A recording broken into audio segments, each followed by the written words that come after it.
Assalamualaikum warahmatullahi wabarakatuh. Perkenalkan, nama saya Tio Putra Pertama dengan NIM D0123056 dari kelas 3B. Baik, di sini tujuan saya membuat video ini adalah untuk memenuhi tugas UAS mata kuliah sumber dan media pembelajaran di SD yang diampu oleh Ibu Elvani Hartati MPD. Baik, langsung saja kita ke judul besarnya. Baik, judul besar saya yaitu mengenal jenis-jenis tumbuhan. Baik, langsung saja ke materi pertama yaitu tentang batang. Nah, batang adalah bagian utama tumbuhan yang berfungsi sebagai penyangga dan penguat air dan zat makanan. Nah, batang ini sendiri biasanya tumbuh tegak ke atas meskipun ada juga yang tumbuh horizontal atau menjalar.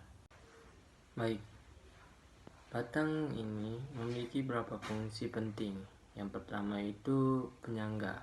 Nah, penyangga itu apa sih?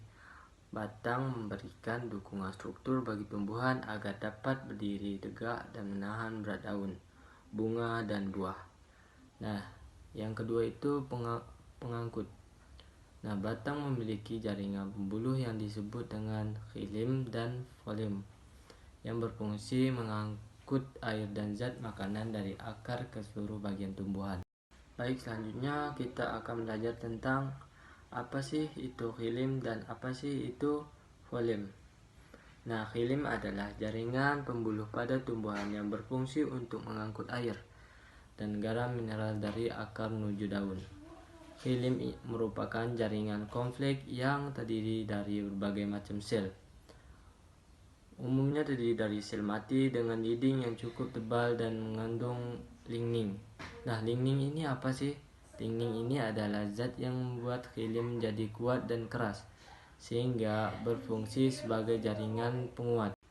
Nah, sedangkan phloem adalah jaringan pembuluh pada tumbuhan yang berfungsi mengangkut hasil fotosintesis dari daun ke seluruh bagian tumbuhan. Berbeda dengan phloem yang mengangkut air dan mineral dari akar ke daun, phloem mengangkut gula, asam amino, dan zat organik lainnya yang dihasilkan dari proses fotosintesis. Baik, untuk materi yang kedua itu ada akar. Nah, akar ini adalah organ tumbuhan yang berperan penting dalam menahan dirinya tumbuhan dan menyerap air serta nutrisi ke dalam tubuh tumbuhan yang memungkinkan tumbuhan lebih tinggi dan lebih cepat. Baik, akar di sini memiliki beberapa fungsi, yaitu ada 4 fungsi. Yang pertama itu penyerapan air dan nutrisi. Nah, akar menyerap air dan nutrisi mineral dari tanah melalui rambut akar, yang merupakan tonjolan kecil pada permukaan akar. Yang kedua itu penumpang tumbuhan. Akar menjakar tumbuhan di dalam tanah, sehingga dapat berdiri tegak dan tidak mudah tumbang. Yang ketiga itu penyimpanan cadangan makanan. Beberapa akar seperti pada wortel dan ubi jalar berfungsi sebagai tempat penyimpanan cadangan makanan. Yang keempat atau yang terakhir itu reproduksi. Beberapa tumbuhan menggunakan akar untuk berproduksi, seperti pada tumbuhan yang menghasilkan tunas akar atau ubi akar. Baik, di sini ada beberapa struktur akar.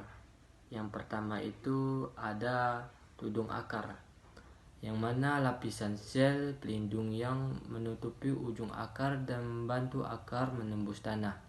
Yang kedua itu meristem apikal, yang mana lapisan sel yang aktif membelah dan bertanggung jawab untuk pertumbuhan akar. Yang ketiga itu zona perpanjangan, daerah di belakang meristem apikal di mana sel-sel baru mengalami perpanjangan. Nah, yang terakhir itu rambut akar atau disebut tonjolan kecil pada permukaan akar yang berfungsi untuk menyerap air dan nutrisi dari tanah. Baik, untuk materi terakhir ini ada tentang daun. Nah, daun ini adalah organ tumbuhan yang berperan penting dalam proses fotosintesis atau respirasi dan transpirasi. Nah, daun ini memiliki bentuk dan ukuran yang beragam, tergantung pada jenis-jenis tumbuhan, lingkungan, dan tempat tumbuhnya. Baik, di sini kita akan mengenal atau mengetahui tentang fungsi-fungsi daun. Nah, yaitu ada terdiri dari 5 macam. Yang pertama itu fotosintesis pada daun, yaitu merupakan tempat utamanya berlangsung fotosintesis atau berprosesnya pembuatan makanan oleh tumbuhan dengan bantuan sinar matahari, air, dan karbon dioksida. Nah, yang kedua itu respirasi.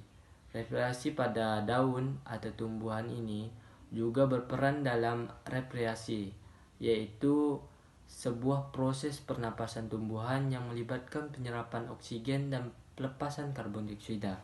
Nah, yang ketiga itu transpirasi. Transpirasi pada daun ini merupakan tempat utama penguapan air dari tumbuhan. Transpirasi juga bisa membantu mengatur suhu tubuh tumbuhan dan menguatkan air dan nutrisi dari akar ke daun. Nah, yang keempat itu reproduksi.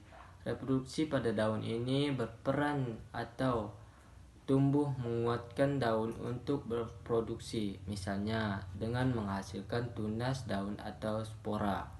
Nah, yang terakhir itu perlindungan. Nah, perlindungan pada daun ini apa sih?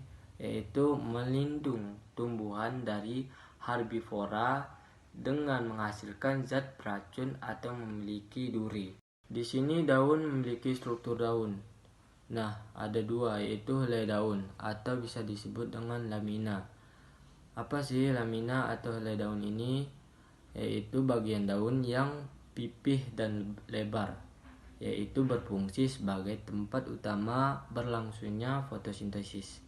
Yang kedua itu urat daun, bisa juga disebut dengan vena. Nah, apa sih vena ini? Jaringan pembuluh yang terdapat di dalam helai daun, berfungsi untuk mengangkut air dan nutrisi dari batang ke daun, serta mengangkut hasil fotosintesis dari daun ke bagian tumbuhan lainnya. Baik, mungkin itu saja yang dapat saya sampaikan. Kurang dan lebihnya saya mohon maaf. Saya tutup dengan wabillahi taufiq walhidayah. Wassalamualaikum warahmatullahi wabarakatuh.